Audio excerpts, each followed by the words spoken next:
చంద్రబాబు నాయుడు గారు ముఖ్యమంత్రిగా ఉండగా ఇది సిబిఐ ఛార్జ్ షీట్లో మెన్షన్ చేసింది. చంద్రబాబు నాయుడు గారు ముఖ్యమంత్రిగా ఉండగా 27/7/2024 అంటే చంద్రబాబు నాయుడు ముఖ్యమంత్రిగా ఉండగా జులైలో టీటీడీ వాళ్ళు 4 ట్యాంకర్లు ఏదైతే ఉన్నాయో ఆ ట్యాంకర్లను రిజెక్ట్ చేసినారు. ఆ రిజెక్ట్ చేసిన ఆ ట్యాంకర్లు మళ్ళీ ఇదే చంద్రబాబు నాయుడు గారి ముఖ్యమంత్రిగా పరిపాలన చేస్తా ఉన్న ఇదే పీరియడ్లోనే అవే ట్యాంకర్లు తిరిగి మళ్ళా వెనక్కి వెళ్ళిపోయి మళ్ళీ టీటీడీలోకి ప్రవేశించాయి. దొడ్డిదారున మళ్ళీ టీటీడీలోకి వేరే వాళ్ళ పేరుతో మళ్ళీ ప్రవేశించాయి.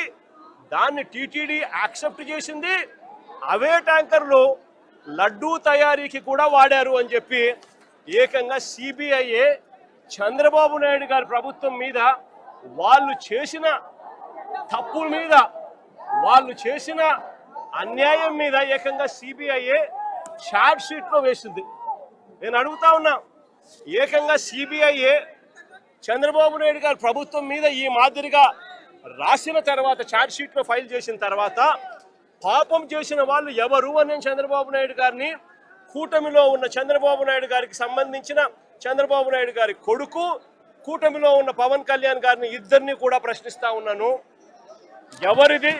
ఎవరు పాపం చేసిన వాళ్ళు అని చెప్పి నేను ఈ సందర్భంగా అందరినీ కూడా ప్రశ్నిస్తా ఉన్నా. ఇదే మాదిరిగా నేను ఇంకొక మాట కూడా చెప్తా ఉన్నా. అసలు ఇదే టీటీడీ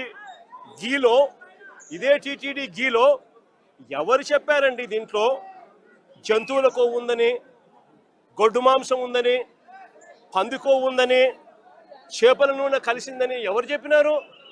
సిబిఐ చెప్పిందా? ఎన్డీడీబీ రిపోర్ట్లు చెప్పినాయా?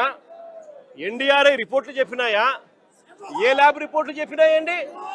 కేవలం చెప్పింది ఎవరు అని అంటే స్వార్థ రాజకీయాల కోసం చంద్రబాబు నాయుడు, స్వార్థ రాజకీయాల కోసం పవన్ కళ్యాణ్, స్వార్థ రాజకీయాల కోసం చంద్రబాబు నాయుడు కొడుకు లోకేష్, స్వార్థ రాజకీయాల